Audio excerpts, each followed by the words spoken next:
Salut les héroïnes! Alors beaucoup de femmes brillantes, inclus des femmes surdouées, se retrouvent surqualifiées dans des postes par rapport à leur potentiel réel. Et tu vas me dire, mais comment cela se fait que ces femmes prennent des postes sous-dimensionnés? Comment c'est possible? Eh bien, c'est ce qu'on va voir dans cette vidéo.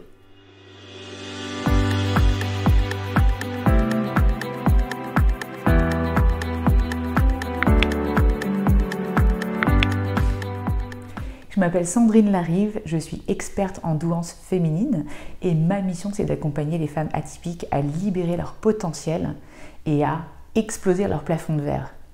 Et là je voulais te dire en exclusivité aujourd'hui que ça fait des mois que je bosse sur une nouvelle méthode qui s'appelle la méthode Rafale. Rafale ça veut dire quoi? Ça veut dire révélation accélérée pour femmes atypiques, libres et épanouies.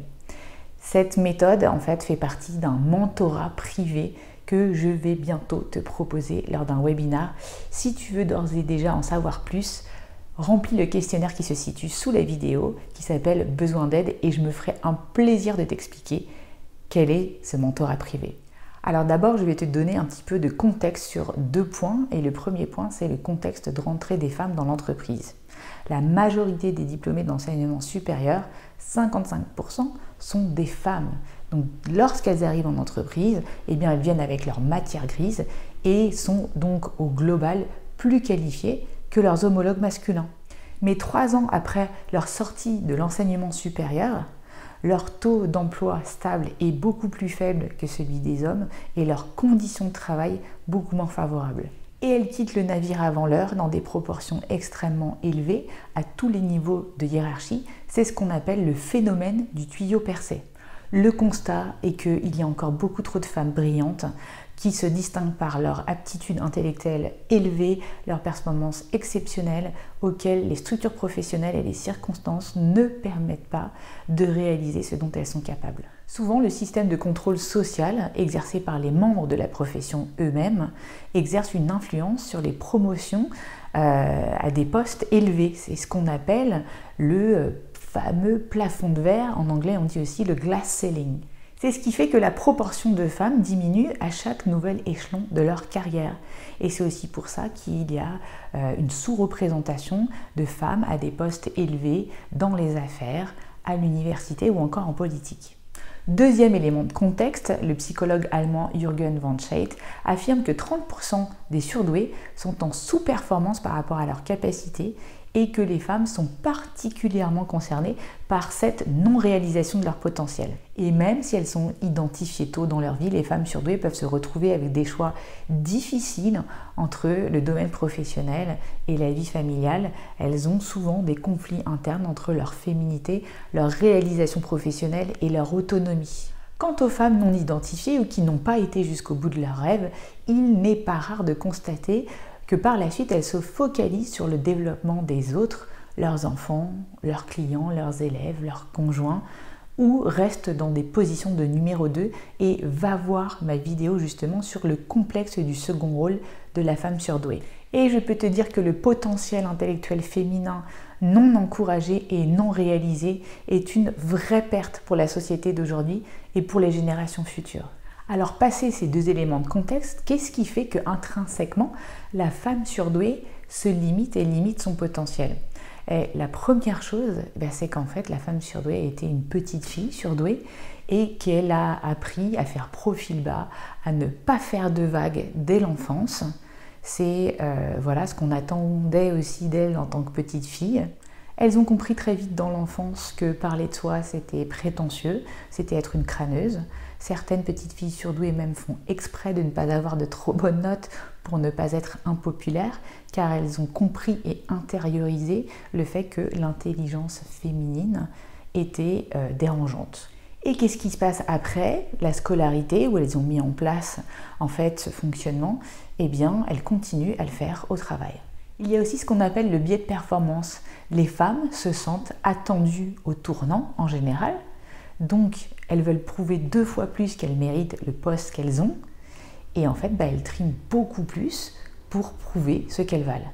Troisième point, les femmes surdouées et surtout celles qui ont des facilités à réussir sans faire trop d'efforts sous-estiment largement leur potentiel et ont ce que j'appelle le syndrome de l'imposteur. Ce syndrome les fait douter de leurs compétences et de leur légitimité, malgré des réalisations exceptionnelles parfois, et donc les empêche de postuler à des postes de direction ou à demander des promotions. Il peut y avoir une petite voix dans leur tête qui dit « en fait, ce que je fais, tout le monde peut le faire ».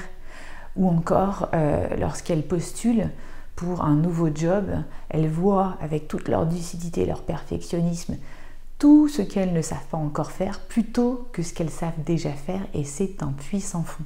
Ces femmes vont avoir de moins en moins confiance en elles vont préférer travailler à un niveau moindre, et l'objectif, en se sous-classant de la sorte, nous dit Cécile Bost, consiste à avoir de meilleurs résultats par rapport à la moyenne, à améliorer leur estime d'elles-mêmes et surtout à éviter l'échec. Et c'est ce qu'on appelle la stratégie du Big Fish in a Little Pond Effect, autrement dit, la stratégie du gros poisson dans la petite mare. Cette théorie introduite en 1984 par Marsh et Parker souligne en fait le fait que les individus s'auto-évaluent par rapport à un réseau de personnes proches. Par conséquent, l'estime de soi d'un individu aura tendance à être plus élevée s'il est entouré de personnes moins talentueuses que lui, et inversement, s'il est entouré de personnes et de collègues plus talentueux et plus intelligents que lui, son estime de soi aura tendance à diminuer. Une personne surdouée nous dit même « j'ai renoncé ou évité certaines formations et plusieurs emplois par souci de facilité, être jugé ou évalué comme incompétent, c'est juste insupportable. » Oui, mais en fait, ce qu'il faut se rendre compte, c'est que c'est une illusion, que d'aller nager au milieu des petits poissons, en fait, ça ne fait que renforcer le décalage et les difficultés qui en résultent. Enfin, certaines personnes surdouées ont des aspirations différentes et lorsqu'elles passent un entretien d'embauche, elles peuvent avoir aussi certaines œillères. Elles vont préférer aller checker qu'il y a une bonne ambiance de travail, qu'il y a un bon niveau d'autonomie dans leur job et peut-être éviter de regarder d'autres choses. Et j'ai trouvé cette personne intéressante qui nous dit « Lors de mes entretiens d'embauche, j'essaie de savoir si les gens étaient sympas et si le salaire était correct. Mais je savais à l'avance que je serais sous-employée. Le sentiment de se faire avoir faute de vérification au préalable, oui, je l'ai ressenti. Lorsque j'envisage un projet, je suis super enthousiaste, très positive. Alors je ne veux pas savoir s'il y a des ombres au tableau. Il m'est souvent arrivé de concevoir et mettre en route des projets que je portais seule avec des partenaires qui me bouffaient et me freinaient faute d'avoir vérifié leur motivation, leur énergie et leurs compétences. Une autre personne nous dit « Je préfère entrer en entreprise par la petite porte, montrer ce que je sais faire, ce dont je suis capable et prête à faire, et seulement après discuter vraiment salaire. » Mais ça coince toujours à ce niveau-là. Mais qu'est-ce qui se passe après une vie à être en dessous de ses capacités ? Eh bien, on n'est pas forcément épanoui, on manque de motivation, on se sent incompétente.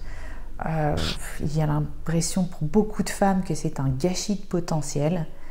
Elles se sentent résignées à leur sort et ça peut se traduire aussi par des addictions, des arrêts de travail, un burn-out, c'est-à-dire un épuisement professionnel par l'ennui, une dépression, de la morosité.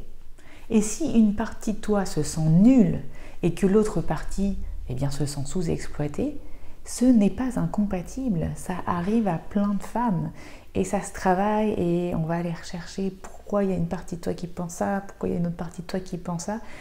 Et tout ça, ça va se délier, ça va se démêler. Et si tu en as marre au final d'être sous-exploité, alors rejoins-moi avec ma méthode Rafale et mon mentorat privé. Tu vas apprendre à te connaître. Ça va être de la haute couture et tu vas enfin pouvoir réaliser tes buts professionnels à la hauteur de ton potentiel réel. Voilà, j'espère que cette vidéo t'a plu. Si tu as aimé cette vidéo, encourage-moi, encourage cette chaîne et laisse-moi un pouce. Abonne-toi à la chaîne si ce n'est pas déjà fait. Et surtout, écris-moi en commentaire. Voilà, est-ce que toi, tu te sens aujourd'hui sous-exploité dans ton job? Est-ce que tu en as marre? Et raconte-nous un petit peu ton expérience. Et je vous dis bye bye, ciao ciao les héroïnes, à bientôt.